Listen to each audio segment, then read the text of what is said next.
எல்லாரும் ஆவலா எதிர்பார்த்துட்டு இருந்த அந்த வெஞ்சன்ஸ், அக்ரசிவ் ஸ்ட்ரைக்கு, மாபெரும் மிசைல் ஸ்ட்ரைக்கு அப்படிங்கிறது போல உக்ரைன்ல எதிர்பார்த்திருந்தாங்க. ஆனா அது நடக்கல. பட் ஆனா அதுக்கு மாறா ஹிஸ்புல்லா வந்து ஒரு மாபெரும் ஸ்ட்ரைக்க இஸ்ரேலுக்குள்ள பண்ணிட்டாங்க. இந்த மிடில் ஈஸ்ட்ல ஒரே ரணகளமா மாறிடுச்சு. ஆ இப்போ வந்து பார்த்தீங்கன்னா, இந்த டைம்ல அந்த ஸ்ட்ரைக்லாம் நடந்துச்சு. நம்ம முன்னாடியே சொல்லியிருந்தோம். ஈரான் சைடு இந்த பக்கத்துல இருக்கிறவங்கலாம் பார்ட்டி பண்றாங்கன்னா, சனிக்கிழமை தான் பார்ட்டி பண்ணுவாங்க நைட்டுன்னு சொல்லிட்டு.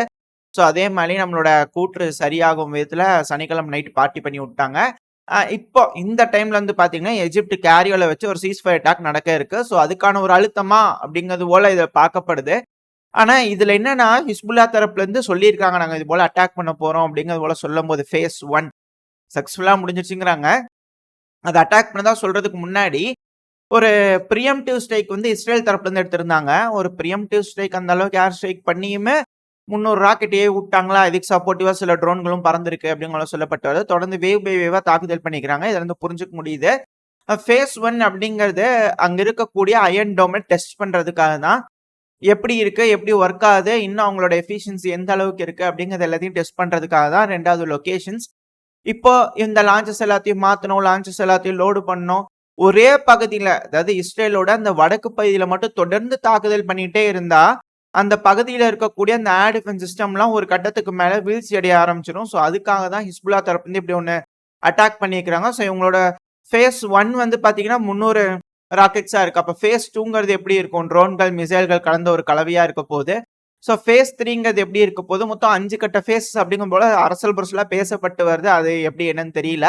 நடந்தா தான் தெரியும். ஆனா உங்க ஒரு ஃபேஸ் தான் சொல்லிக்கிறாங்க, முடிச்சுக்கிறாங்க. அடுத்த கட்டம் வந்து உங்களோட ஏர் ஃபோர்ஸ் இருக்கும். எத வேணாலும் எதிர்பாருங்க அப்படிங்கிற சொல்லிக்கிறாங்க.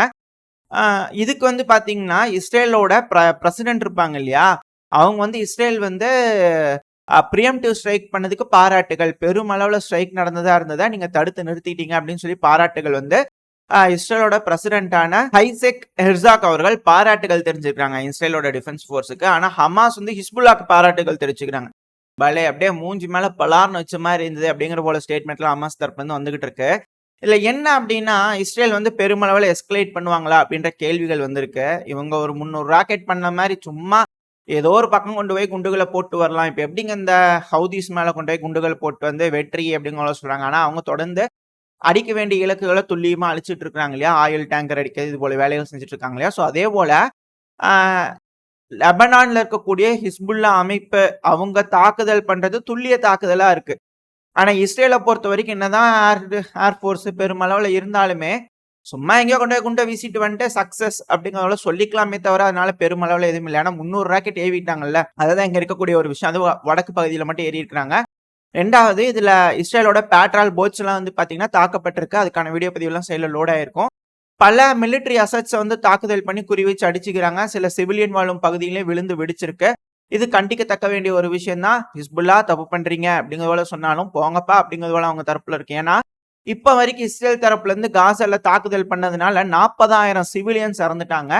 இது அங்கிருந்து வரக்கூடிய தகவல்கள் போய் நேர்ல பாத்தியா அப்படின்னு அமெரிக்க தரப்புல கேட்கறாங்க இல்லையா? ஸோ அது போல யாரு கேட்டீங்கன்னா, அதுக்கான பதில்கள் இல்ல. ஏன்னா அங்க வந்து யுத்த களமா இருக்கு. 70% பில்டிங்ஸ் வந்து முற்றிலும் அழிக்கப்பட்டுருச்சு. காசாக்குள்ள இருக்கக்கூடிய பில்டிங்ஸ். இப்படி இருக்கும்போது அவங்க கிட்ட டீட்டெயில்ஸ் குடு அப்படின்னு கேட்டா அவங்க எப்படி தருவாங்க? அவங்களால தர முடியாது.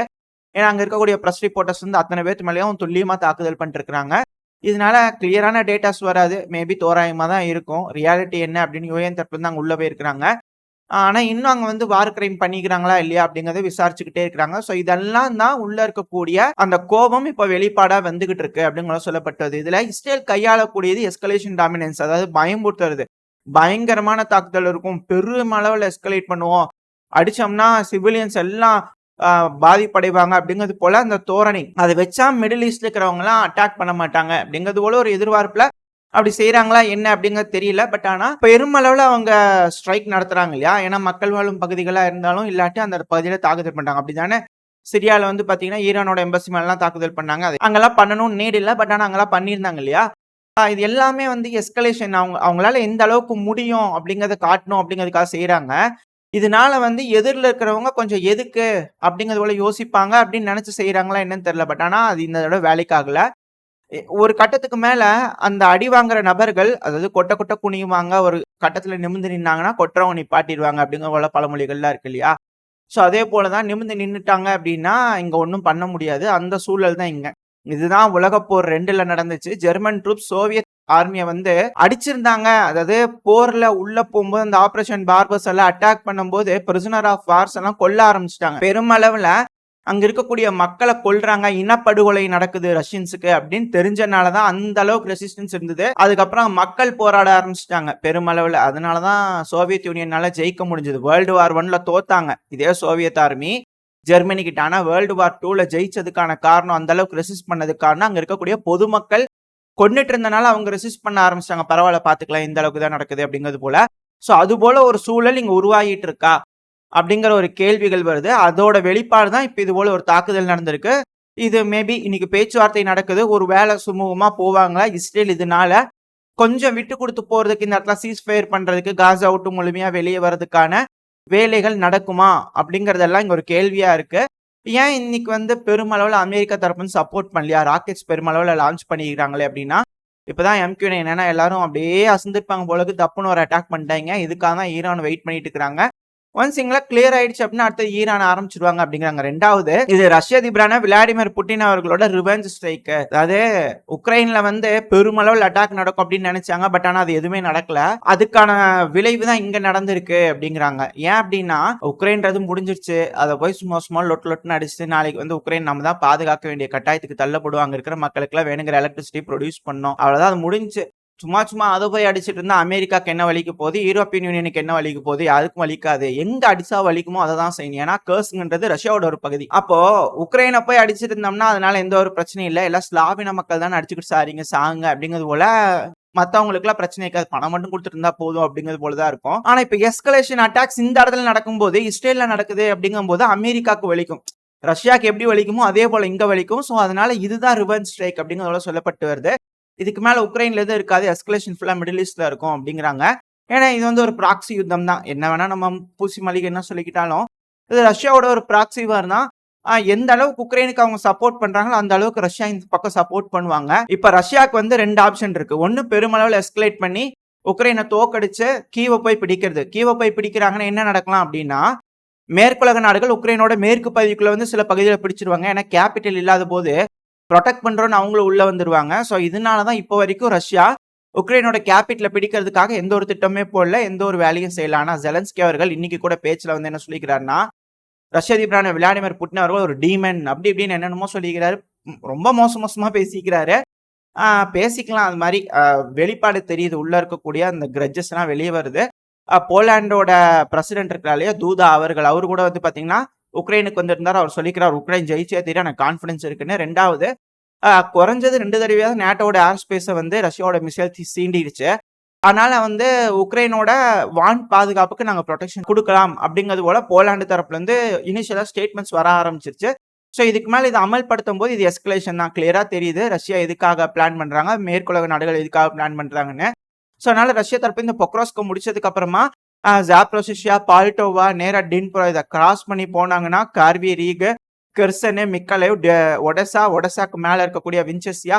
ஸோ இது அப்படியே அந்த சைடு மேல போனாங்கன்னா உக்ரைனோட மேற்கு பகுதியில முடிஞ்ச வரைக்கும் பிடிச்சதுக்கு அப்புறம் தான் கீவுக்கு போவாங்க. அது வரைக்கும் ரஷ்யா கீவுக்கு போக மாட்டாங்க அப்படிங்கிற சொல்லப்பட்டு வருது. அப்படி செஞ்சாதான் ரஷ்யானால உக்ரைனை காப்பாற்ற முடியும். இல்லைன்னா மேற்குலக நாடுகள் உக்ரைனை பிச்சு தின்றுவாங்க அப்படிங்கிறது போல ரஷ்யால இருக்கக்கூடிய அனலிஸ்ட்ல இருக்கக்கூடிய கருத்து.